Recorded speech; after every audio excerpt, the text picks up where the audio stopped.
전쟁을 알지 못하면 역사도 알 수 없다. 이야기로 만나는 토크멘터리 전쟁사. 흔히들요, 네. 이제 사람들이 월드컵이나 뭐 축구 경기할 때 응원할 때 각자 그 하나의 별명들이 좀 있잖아요. 그렇죠. 뭐 우린 붉은 악마. 가장 쉬운 게 그렇죠. 붉은 악마. 네. 또 네덜란드는 오렌지 군단. 그렇죠. 독일은 전차 전차 군단. 군단. 그렇다면 오늘 만나볼 주인공 스페인은 어떤 군단일까요? 그걸 지금 질문이라고 하시는 거예요? 아, 나 수준 떨어져서 같이 방송하기 힘드네. 아, 무조건 되잖아요. 아니, 뭐 이거를 질문이에요, 이게? 뭘까요? 무조건. 아, 맞습니다. 역시 명불허전 허준 씨네요. 명불허준이라고들 많이 합니다. 네, 명불허준. 네. 16세기 유럽의 해상 무역을 휩쓸었던 스페인. 왜 무적함대로 불리게 됐는지 오늘 토크멘터리 전쟁사에서 알려드립니다. 신항로 개척으로 막대한 부를 축적한 스페인. 스페인에 대적할 무적의 마스터로 떠오른 영국. 대항해 시대 스페인과 영국의 대결. 스페인 무적함대 첫 번째 이야기. 자, 당시에 스페인 왜 무적함대라고 불리게 됐는지 한번 점검을 하고 가야 될 것 같은데 당시의 스페인 상황 어땠습니까?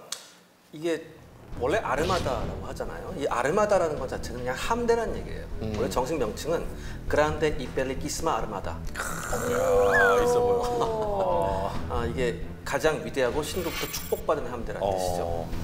이때 당시가 되면은 이제 이른바 이제 대항해 시대가 개척이 돼서 우리가 예전에 했던 잉카 했을 때 스페인이 이제 잉카로 그러니까 남미로 진출하면서 많은 약탈을 해왔을 때죠. 약탈을 해왔을 때고 이 뭐 이제 남미뿐만 아니라 이제 아시아 쪽은 필리핀까지 진출을 하게 됩니다. 그리고 이러한 배경 속에서 이제 영국도 슬금슬금 나오면서 영국은 사실 이때까지만 해도 좀 가난한 나라였어요. 상당히 가난한 나라였거든요.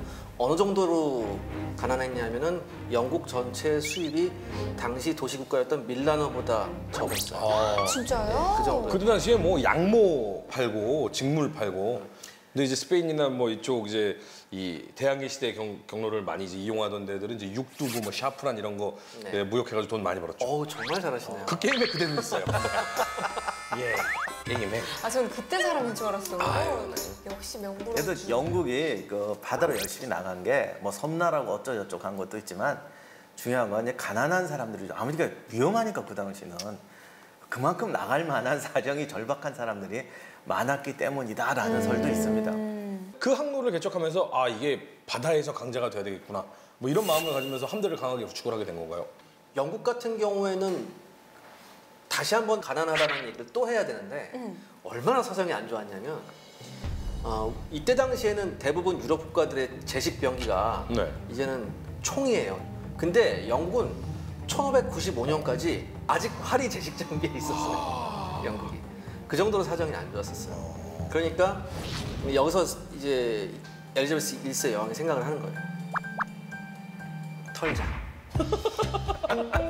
간단합니다. 아니 여왕이 생각하신 게 털자예요. 그러니까 딱 보니까 해적 중에 하나 정말 잘 터는 애가 있었어요. 드레이크라고. 내가 너한테 털 권리를 줄 테니 반을 바쳐라. 그러니까 그 드레이크가 그럽니다. 반은 좀 너무한 거 아닐까? 반은 바쳐야지 내가 명분이 있다. 오케이. 거기서 서로 얘기를 끝납니다. 그래서 이제 사략선이라고 하죠. 이제 국가가 공인해 준 겁니다. 터는 걸. 단 외국 싶은 데만 털어라. 근데 그때 당시에 근데 제대로 대항해를 오가면서 무역하고 막 이렇게 수송하던 나라가 스페인밖에 없었어요. 그러니까 주구장창 털죠 스페인을. 거기서 이제 스페인이 그때부터 이제 핀트가 나가기 시작한 거예요. 그러면서 아 우리 상선을 보호해야겠다. 우리 상선을 호위하고 털리지 말아야겠다라는 데에서 무적함대가 시작을 한 거네요. 그러면? 그렇죠. 그때는 바다가 너무 위험하잖아요. 맞아요. 그러니까 이게 필요가 발명의 어머니라고 영국이 이 바다로 나가서 털러 나갔던 주스러 나갔던 일단 우리의 살 길은 저거라고 나가기 시작하면서 사실 영국이 이제 해양술이나 함대 전투술이 급속도로 발달하는데 좋게 말하면은 영국에 있는 바다가 굉장히 험해요. 맞아요. 북해라고 하죠. 네, 북해. 거기 세상 제일 험한 바다잖아요. 근데 사실 스페인은 잔잔한 바다예요. 지중해 쪽에서. 그래서 이 범선, 도수로 움직이는 범선이 영국에서 제일 항해술이 순식간에 발달하는데 제가 그쪽 전문가분한테 한번 들었는데 번역을 못 한대요. 왜냐하면 범선의 줄이 네. 80개, 60개, 수십 개인데 네. 이 범선이 밧줄의 예술이거든요. 네. 그래서 이 줄이 이름이 다 있대요. 그걸 어떻게 불렀는지 모르겠어요. 근데 뭐 홍길동 그러면 이 줄 잡아당기고 뭐 이러면 잡아당기는 건데 이거를 매일 하는 애들을 도저히 다른 나라 애들이 당할 수가 없는 거예요. 그렇죠. 그 바다는 뭐 정말 험악하니까. 그래서 이 밧줄의 예술. 그래서 우리가 영국이 해양국가 하면은 남들도 뭐 저거 못하나 싶은데 그런 파도가 치는 바다가 없어요, 딴 데는. 그러니까 이 범선의 시대로 접어들면서 영국의 해양술이라는 게 어마어마한데 네. 요게 이제 이때 시작이 돼요. 그리고 이제 가난하고 바다로 나갈 사람들이 많으니까 목숨을 걸고 튀어나가서 이게 느는 거죠. 그러나 사실 당시 굉장히 위험했어요. 그럼요. 항해 한번 하면 해적들한테 털리고 영국이 해적질만 하는 것도 아니야. 나가면 털려요. 네. 그러니까 뭐 좀 가난한 애들이 돈을 좀 모아서 투자를 해서 같이 배에 타는 거죠. 성공하면 인도까지 가서 한재산 모아올 수도 있는데 병들어 죽고 풍랑에 빠지고 해적할 때 떨리고 이 확률이 해가 만만치 않아요. 말 그대로 목숨 걸고 가는 거네요. 그럼 이렇게 힘들고 어렵고 목숨까지 걸어야 되는 일이었다면 당시의 선원들은 한마디로 하층민이 주류를 이뤘겠네요. 꼭 그렇지도 않아요. 그래서 역사책에서 한때 이때를 서자들의 시대라고 했어요. 그러니까 우리 지난번에 피사로 네. 뭐 코르테즈 다 사생아 뭐 이렇잖아요. 적자들은 네. 보내기 위험하니까. 그렇죠. 그러니까 이제 귀족 아들이지만 좀 뭔가 차별받고 정상적으로 못 사는 사람들 이런 사람들이 바다로 나가요. 그래서 뭐 아라비아 롤에서 그랬지만은 하여간 뭔가 어딘가 지구 끝까지 가는 분들 중에는 이런 분들이 꽤 많아요. 그래서 서자들과 탐험의 시대라는 말도 하는데 반드시 꼭 이런 하층 사람만 나갔던 건 아니에요. 중산층 귀족 아들 어쨌든 좋은 말로 꿈과 모험을 찾아서 네. 나쁜 말로 뭐 아니면 도다 한탕하러 이렇게 해서 보물섬을 찾아. 온갖 이유로 나갑니다. 그러면 영국과 스페인은 지금 그 넓은 대양으로 나가기도 바빠 죽겠는데 왜 전쟁을 하게 된 건가요? 스페인이 이제 이른바 제국의 길로 들어섰죠. 네. 유럽에서 최강국이 됐는데 의외로 재정적으로 어려웠습니다. 아니 근데 지금 저희가 생각하면은 뭐 해적질, 약탈 이러면 거의 금과 은을 다 싸그리 가져올 텐데 왜 재정 파탄이 일어나요? 사실 이제 지금 윤주현 아나운서 말씀이 맞습니다. 왜냐하면 이때는 이미 남미로 스페인이 진출해서 남미에서 지금 금을 싹쓸이할 때거든요. 이거 어마어마한 지금 부가 국외에서 흘러들어오고 있는데 왜 재정적 어려움이 있느냐. 네덜란드를 지배하에 두면서 스페인이 재정적 어려움에 봉착하게 되는데 네덜란드에서 격렬한 저항이 일어납니다. 계속해서 전쟁이 일어났어요. 거기에다가 돈을 대는데 이게 밑빠진 게 미국입니다. 아무리 식민지에서 지금 금을 가져온다 한들 턱도 없었어요. 전쟁은 하여튼 어마어마한 자본이 들어가죠. 더군다나 이 기회를 엘리자베스 1세가 놓치지 않았습니다. 왜냐하면 네덜란드를 지원함으로 해서 스페인의 국력을 약화시킬 수 있다고 생각했거든요. 그래서 적극적으로 네덜란드를 지원합니다. 그렇게 되면서 스페인은 점점 더 영국한테 열받기 시작합니다. 그렇죠. 근데 계속해서 이 영국이 스페인의 자존심을 벅벅벅 긁습니다. 예를 들어서 엘리자베스 1세가 허가한 사략선이 계속해서 스페인 보급선을 털자 이제 필리페 2세, 스페인 왕이었던 필리페 2세가 이제 더 이상 참을 수 없다고 해서 외교적으로 강력하게 영국을 압박해요. 드레이크를 처벌하라. 그래서 여왕이 있는 곳에 스페인 대사가 와서 막 강력하게 항의합니다. 당장 드레이크 데리고 와서 처형을 하라고. 그러니까 여왕이 알겠다. 드레이크를 데려오겠다라고 해요. 아니나 다를까 드레이크가 걸어 들어옵니다. 그러니까 이 스페인 대사들이 이거 이제 처벌하려고 하나 보다 딱 했는데 여기서 핵통수를 날리죠. 엘리자베스 1세가. 스페인 대사들이 보고 있는 앞에서 드레이크한테 기사자기를 수여. 야, 이거 뭐 선전포고네. 네. 이거 잘했어. 앞으로 열심히 해 더. 알지? 오케이. 화이팅! 보냅니다. 옆에 있는 스페인 대사들이 어떻겠습니까? 뻥치죠. 아니 이게 뭐야? 그렇죠. 이렇게 되죠. 이게 본국에 들어가니까 펠리페 2세가 완전히 또 돌죠. 그럼요. 근데 이 펠리페 2세는 좋아. 그러면 내가 다른 방법으로 해야지. 뭐냐면 이때 영국이 완전한 가톨릭 국가가 아니었거든요. 뭐 신기 어쩌고저쩌고 막 이러려고 이럴 때예요. 그러니까 오케이. 여왕한테 이런 거. 내가 펠리페 2세가 여왕한테 그러죠. 편지를 보내요. 내가 당신하고 결혼해 줄 테니까 나한테 와. 이런 식으로 얘기합니다. 지난주에 이어서 갑자기 또 결혼인가요? 예. 그러니까 이때 펠리페 2세 생각은 이거예요. 저 보잘것없는 가난한 나라의 여왕이 감히 짐이 결혼해 주겠다고 하는데 거절할 수 없으리. 이렇게 생각했어요. 허나 너? 멋있다. 당신 내 타입 아니야. 그리고 딱 거절해요. 내 스타일 아니야. 근데 여기는 깊은 사연이 있어요. 원래 그 전에 펠리페 2세가 영국 여왕하고 결혼했었어요. 오. 그래서 이게 복잡한 사연이 있는데 네. 종교개혁이 나잖아요. 헨리 8세가 부인이 6명이었거든요. 둘은 또 처형했어요. 이 파란만장한 가족사가 있는데 네. 그 캐더린하고 이혼하면서 첫 번째 부인이 스페인 여자였거든. 네. 아라곤의 캐서린이라고. 그 여자 아들 못 낳는다는 이유로 이혼하면서 저기 안 해준다 그러니까 카톨릭하고 끊어버리고 왜 국교회를 만들어버리잖아요. 영국이 카톨릭에서 떨어져 나온다고. 이렇게 되니까 영국 내에도 카톨릭 신자들은 열받는 거죠. 그렇죠.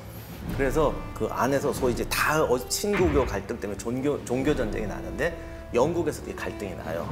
자, 그런데 헨리 8세가 죽고 아들이 왕이 됐다가 바로 죽어요. 그 다음에 왕이 누가 되냐면 그 첫 번째 이혼당했던 캐서린의 딸 메리 튜더라고, 피의 메리라고, 블러드 메리라고 아, 하거든요. 네. 이분이 이제 여왕으로 즉위를 해요. 그래서 이제 신교를 탄압을 해요. 그래서 이제 피의 메리라고 불리는 건데 사실은 누구랑 결혼했냐면 펠리페 2세랑 결혼했었어요.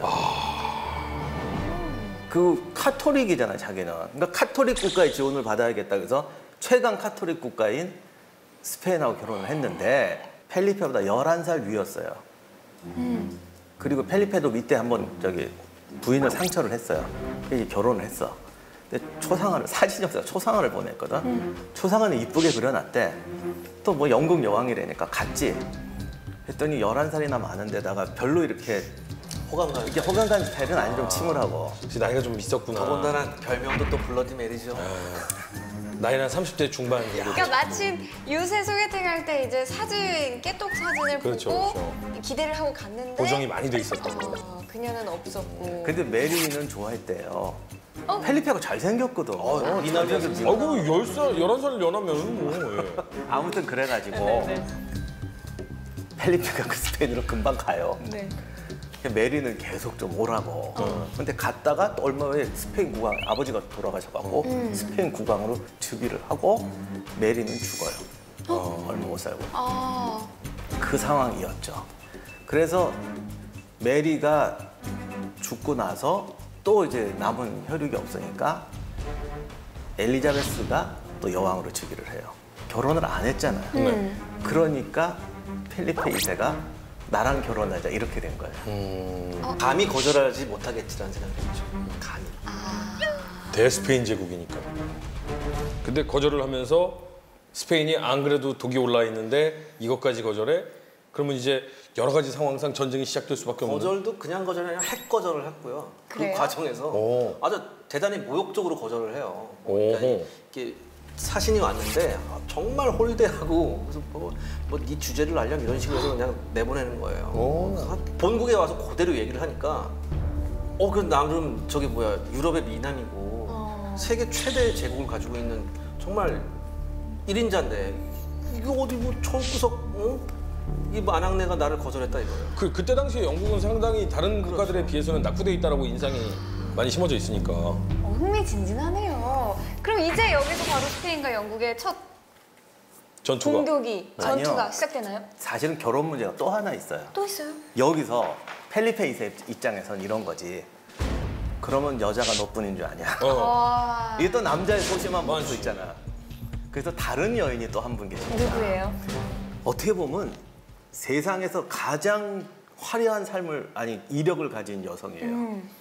이 메리 스튜어트는 요즘 말로 하면 정말 축복받은 집안이죠. 그러니까 축복받은 인생이에요. 겉으로 보면 스코틀랜드의 제임스 5세하고 어머니가 프랑스의 마리드 기즈라고, 프랑스에서 기즈가라고 하면 항상 프랑스 왕이 바뀔 때마다 왕위 후보로 오르는, 그러니까 아주 쟁쟁한 그 프랑스 왕 집안이에요. 아직 왕 못 됐다 하더라도 그 집안의 딸이에요. 스코틀랜드와 결혼했거든요. 그 집의 딸로 태어나요. 태어나자마자 4개월 후에 아버지가 죽어요. 아이고. 그래서 아이고가 아니죠. 그 바람에 9개월 만에 왕이 돼요. 아이고. 여왕으로 즉위합니다. 스코틀랜드 여왕. 4개월짜리가요? 9개월인가? 9개월짜리가요? 그게 그거지 뭐. 예. 어머니가 이제 마리가 보살피면서 왕으로 즉위시키는데 이 또 헨리 8세가 영국은 스코틀랜드를 먹고 싶잖아요. 그렇죠. 지금 0살짜리가 아기가 네. 여왕이잖아. 자기 아들하고 결혼시키자고 그래요. 거의 강압을 합니다. 그러니 스코틀랜드를 영국하고 또 뺏기기 싫으니까 네. 어머니가 얘를 데리고 도망다니고. 프랑스로 탈출을 해버려요. 어. 그래서 프랑스에서 키워요. 기주 집안에서 키우는데 네. 이 집안이 또 빵빵한 집안이잖아요. 그렇죠. 그래서 같이 놀던 프랑소아라고 있어요. 네. 얘하고 이제 결혼을 해요. 어. 근데 프랑소아가 왕이 돼요. 네. 졸지에 프랑스 왕비가 돼요. 스코틀랜드 왕비이죠? 지금 스코틀랜드 지금 말씀은 여왕이자. 프랑스화가 그 지난주에 프랑스화는 그 아니죠? 프랑스는 아니에요. 예. 어. 그러니까 스코틀랜드의 여왕이자 프랑스의 왕비예요. 최고 이력일 걸 아마. 그런데 똑같이 태어나면 그럴까요? 잘 태어나면요. 아니 저는 우리 부모님을 사랑합니다. 네. 근데 이분이 또 즉위한 지 1년 만에 사망. 아이고. 그럼 뭐 어떻게 해? 남은 게 스코틀랜드 여왕이잖아요. 그 스코틀랜드로 가서 여왕이 돼요. 그래서 남자들이 또 때로 덤벼들어. 근데 여기서 낭만적인 결혼을 해서 그냥 잘생긴 남자 백작하고 결혼을 해요. 그래서 결혼을 했더니 정치적으로 하나도 도움이 안 되는 거야. 그리고 또 애가 좀 결혼하고 나니까 얼굴만 잘생겼지 애가 영 시원찮네. 아니요, 얼굴 뜯어먹고 사는 거 아니거든요. 그래도 이제부터 좀 복잡해져요. 네. 차마 말로 할 수 없는 일이 몇 가지 생기면서 또 어떤 남자랑 딴 남자랑 살게 돼요. 얘는 버리고. 네. 근데 그게 둘이 연애했다는 설도 있고 강제 납치당했다는 설도 있는데 하여간 어쩌다 임신도 하고 그래. 그러니까 스코틀랜드 사람들이 왜 저런 놈하고 결혼하냐고. 또 어떻게 또 선동이 돼가지고 쫓겨난다 왕위에서. 그래서 아들이 왕위를 차지하고 자기는 영국으로 망명하게 돼요. 그래서 영국으로 왔어요. 네. 근데 이게 더 이상 얘기를 못 하겠지만 족보가 복잡하잖아요. 네. 그래서 엘리자베스하고 오촌간이에요. 또 막 혼인을 얽혀가지고 와서 보니까 당시 엘리자베스가 또 결혼을 안 했잖아. 네. 그니 왕위 계승 1순위예요. 엘리자베스 다음에 어. 여자하고 남편 없어. 엘리자베스도 여자하고 남편 없어. 엘리자베스는 국교회야. 스튜어트는 카톨릭 계열이야. 어. 이러니까 카톨릭 사람 또 파들이 메리를 새로운 왕으로 하자. 그리고 이 사람을 밀어주기 위해서 빵빵한 카톨릭 국가의 왕하고 결혼시키자. 그러니 또 프랑스 쪽에서 혼담 들어오고 스페인에서 혼담 들어오고 당시 유럽의 모든 사람의 선망의 대상이에요. 부럽다. 윤지원 씨랑 닮은 게 하나 있어요. 사진 보면 그렇게 얼굴 하얗고 키 크고 늘씬했대. 그러네요. 키가 180이 넘었어요. 네. 약간 느낌이 김연경 선수 느낌이 좀. 저분이 또 파티의 여왕이에요. 사람 녹이는 재주. 뭐 하여간 만나면 다 넘어갔대. 정말 뭐에 넘어간 건지 모르겠지만 찬란한 거지. 그랬더니 카톨릭이 점점 메리를 밀잖아. 펠리페도 결혼하자고 그러고. 엘리자베스가 볼 땐 국가의 지금 공적 1호예요. 그렇죠. 여자의 적은 여자거든요. 그러다가 이제 무슨 카톨릭 음모 사건이 나니까 결국 죽여요. 진짜 파란만장하네요. 그런데 최후가 너무 씁쓸하네요. 그러니까 이 일이 있자마자 펠리페는 이제 강요도를 불러놓고 이런 얘기합니다. 그러니까 스페인의 전략적 이익에 해가 되는 영국의 위협을 제거하자. 바로 이런 공표를 합니다. 근데 웃긴 건 밑에서 신료들이 소문서 여자한테 까여서 그랬대. 그러니까 이제 펠리페로서는 빌미가 생겼다는데 알고 보면 상처가 좀 있었어요. 뒤끝이었죠. 조금 있거든요. 그거 좀 싫어요. 예. 근데 재미난 건 엘리자베스하고 메리는 평생 만난 적이 없대. 진짜요? 한 번도 직접 만난 적이 없대. 근데 하긴 메리는 엘리자베스가 무서웠을 것 같고 엘리자베스는 메리가 꼴보기 싫었을 것 같고 서로 볼 만한 상황은 아니었을 것 같아요. 그래서 뭐 드라마에 워낙 많이 나왔는데 네. 엘리자베스하고 둘은 아주 상극인 거예요. 엘리자베스 사실 못생겼잖아. 그리고 좀 여성스럽진 않거든. 그리고 대신에 정치적으로 탁월하고 저분은 파티의 여왕인데 전혀 정치 감각은 없어요. 그리고 남자들한테 인기 좋고 기분 나쁘지. 뭐 그랬다는 설도 있어요. 그런데 조금 아직은 전쟁의 빌미는 좀 약한데 이 와중에 네덜란드와 스페인이 결국은 네덜란드를 먹었는데도 불구하고 네덜란드의 저항이 심했는데 영국에서 네덜란드를 지원하잖아요. 이게 약간 전쟁의 빌미가 됐을 것 같다는 생각이 좀 들거든요. 결정적이죠. 가장 결정적인 거. 그게 지금 스페인으로서는 용납할 수가 없어요. 그러니까 그때 그 네덜란드를 그 스페인이 지배하면서 상당히 가혹했어요. 네. 일단 종교적으로 뭐 이런 쪽으로 상당히 가혹하게 했기 때문에 지금도 예전에 좀 축구할 때 보면 전통의 라이벌이 있지 않습니까? 네. 예를 들어서 영국과 아르헨티나, 뭐 독일과 프랑스, 그 다음에 스페인하고 네덜란드예요. 이런 식으로 정말 안 좋아요. 그러면 어떤 지원을 했길래 전쟁이 일어난 건가요? 아 여기 또 이제 각별한 사연이 또 하나 있는데 네. 스페인은 네덜란드에 거의 목을 줬어요. 왜냐하면 당시 네덜란드가 또 처음에 동남아시아 개척한 건 다 네덜란드였잖아요. 그러니까 스페인 입장에서는 네덜란드를 합치고 해임은 두 가지가 되는데 네덜란드가 또 개신교, 신교의 중심지였거든. 그러니까 네덜란드를 카톨릭화하면 정말 스페인이 꿈꾸는 카톨릭 제국이 완성이 되고 그리고 네덜란드의 항해수를 이용해서 동남아 시장에도 장악할 수가 있고 동시에 이걸 기반으로 영국을 먹을 수가 있어요. 당시에 네덜란드 반군이 지원을 하는데 이 당시에 스페인군은 우리가 지난번에 최강의 육군이었어요. 그래서 스페인군은 바다에 나가면 바다가 아니라 물에만 가면 꼼짝을 못해요. 그러니까 어느 정도로 꼼짝을 못하냐면 바다도 필요 없고 네덜란드가 운하의 나라잖아. 수로에만 떠도 네덜란드군한테 져요. 열받아 죽겠는 거지. 그런데 영국이 막 지원을 하는 거야. 사실 크게 지원도 안 했는데 한 5천 명 보냈다고 그러던가? 자금 지원을 좀 하다가 나중에 군대를 좀 보냈는데 가뜩이나 좌우간 네덜란드를 삼키지 못하고 있는데 영국이 지원하니까 열받아 죽는 거죠. 그래서 그 이전에 무슨 일이 있냐면 지난번에 레판토 회전할 때 지연 씨가 지금까지 본 중에 제일 멋있다고 한 남자 돈 후안. 아, 돈후안 여기서 나와요? 예. 이분이 또 메리 구원자 중에 하나였어요. 얘는 딱 네덜란드에 가더니 상황 판단한 거야. 여기는 먹으려고 되는 게 아니다. 그래서 꿈을 영국으로 쳐들어가서 메리를 구출해서 걔랑 결혼하면 뭐 왕이 될 수 있어. 깨끗하게 모든 게 다 해결된다. 그래서 자기는 어차피 스페인 국왕은 못 되잖아. 그래서 펠리페한테 이런 편지를 보내요. 네덜란드를 먹고 싶으면 영국을 먼저 제거하지 않으면 절대 네덜란드를 먹을 수가 없다. 당신을 절대 배반하지 않을 믿을 수 있는 사람을 영국 국왕으로 세워야 이 당신의 꿈이 완성된다. 즉 자기를 영국 왕으로 삼으라는 거지. 근데 이 사람이 영국 왕이 되기 위해서는 반드시 메리하고 결혼해야지. 당시에 영국은 육군이 정말 형편없었어요. 형편없는 정도가 아니라 거의 없다시피 했었어요. 상륙만 하면 끝나는 그렇죠. 그래서 네덜란드에서 영국은 아주 좀 쉽게 말해서 개구리 점프하면 한 번은 갈 수 있거든요. 거죠. 그렇게 가까운 데였기 때문에 계산을 해봤어요. 영국에 스페인 육군 보병 3,000명만 상륙시키면 해볼만하다. 이런 계산이 나오는 거예요. 네. 그러니까 3,000명? 10,000명도 아니고 30,000명도 아니고 3,000명?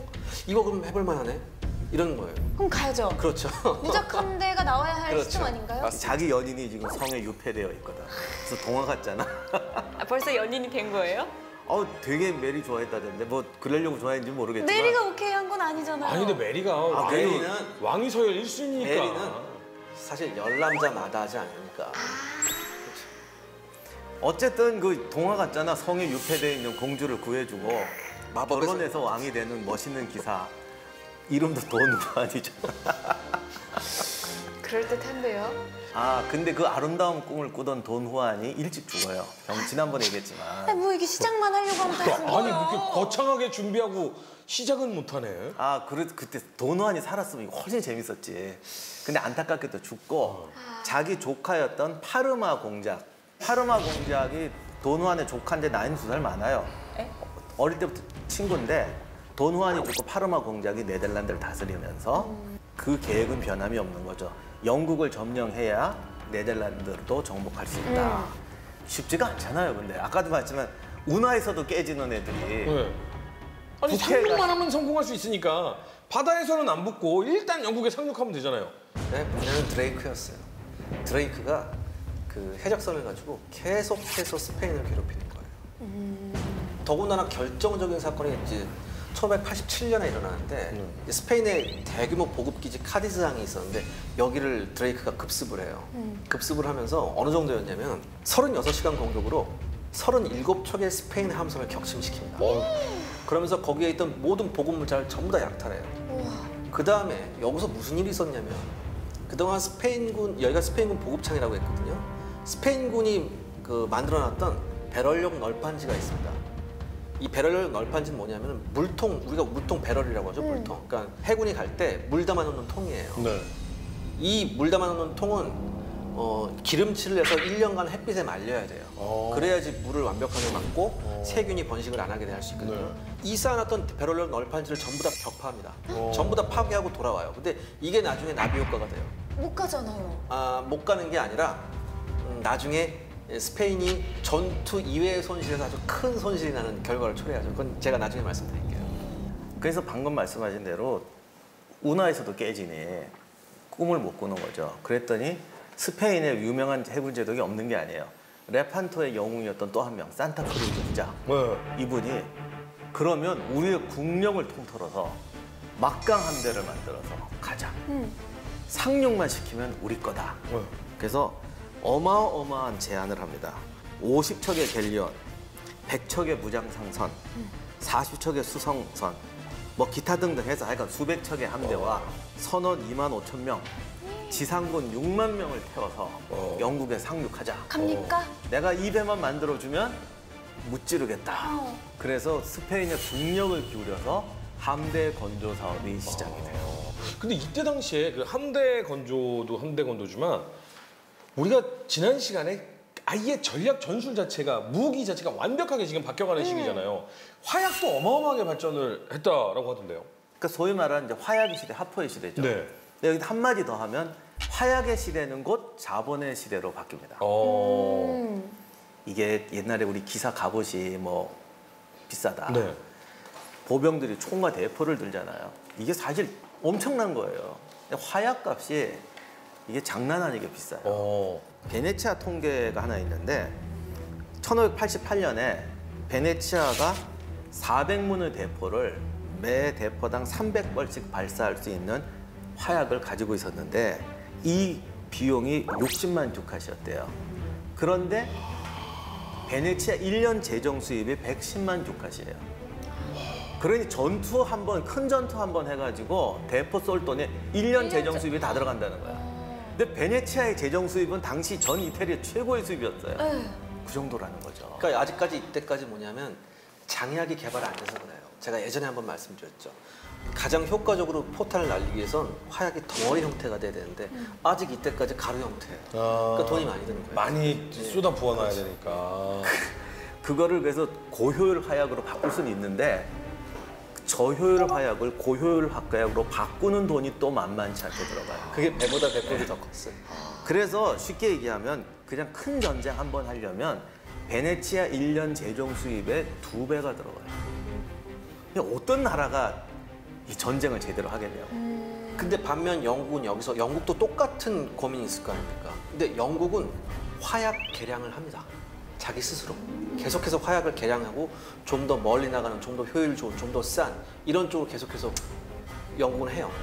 그러니까 스페인이 일단 제국이긴 제국인데 테크놀로지를 받아들이고 테크놀로지를 향상시키는데 약간 등한히 했어요. 금과 은은 가져오는데 이게 산업 투자가 안 되고 그냥 이거야 된다. 그냥 사오는 거예요. 그래서 산타크루즈가 제안을 했는데 중요한 건 요걸 하려면 얼마의 비용이 듭니다 그랬어요. 380만 주카신가? 베네치아 1년 재정 수입의 3배예요. 근데 그게 나중에 보니 순뻥으로 드러난 거야. 실제 해봤더니 거의 10배가 들어가요. 그러니까 상상 초월하는 비용이 들어가요. 그래서 이거를 조달하는데 그러니까 쉽게 말하면요. 이때는 무슨 6만의 군대를 배에 실는다. 그 6만이 먹을 음식 장만하는데도 장난이 아니에요. 이게. 그렇죠.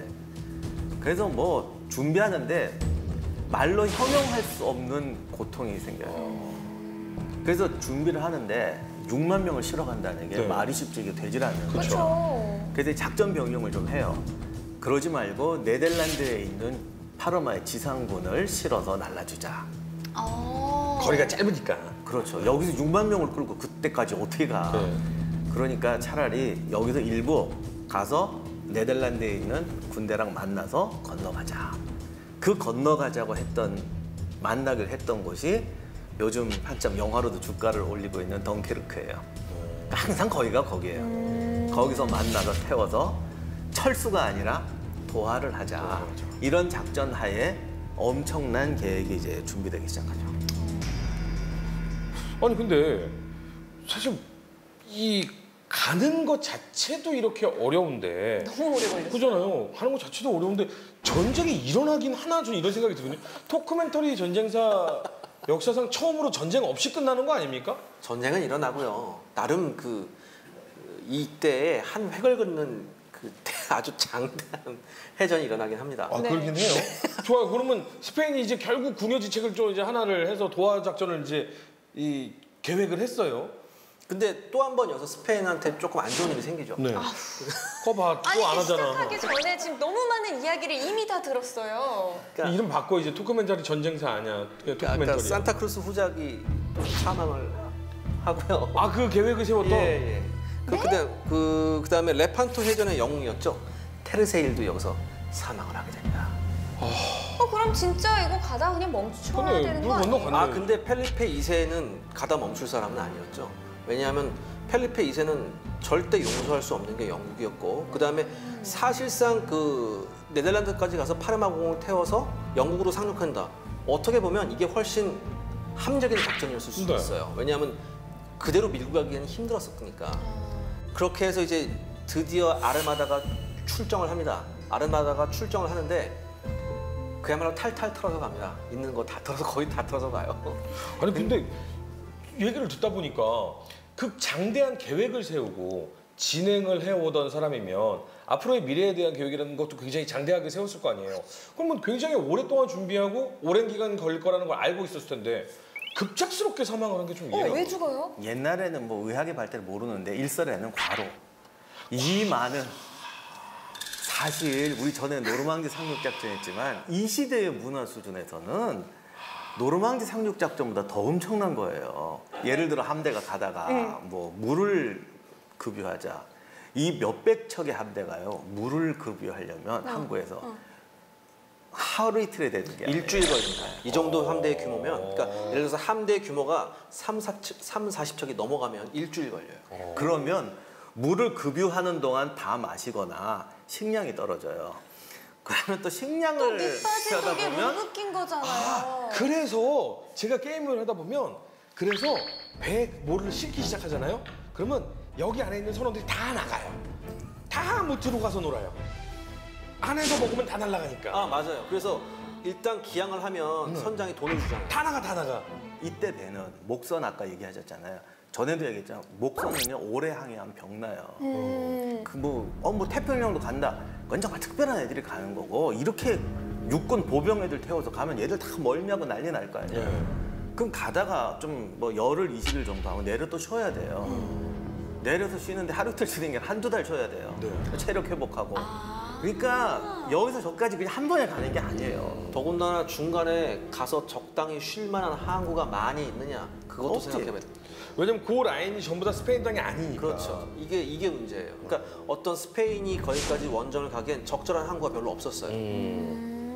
그 외에도 심각한 문제, 과로사로 죽을 수밖에 없는 한 게 배들도 규격이 다 안 맞고 이론은 잘 세웠죠. 거대 함대가 싸워서 예를 들어 도열에서 100m 밖에 있는 적을 쏴라. 그러려면 대포가 균일화돼야 돼요. 네. 근데 이 거대 함대가 없으니 대포를 박박 긁어 모았어요. 규격이 맞을 리가 아 없어요. 사이즈가 달라요. 그러니까 대포가 사이즈가 다르다는 건 포탄의 규격도 다르다. 그렇지. 포탄 또 따로 실어야 돼. 그렇다면 보급에 문제가 생깁니다.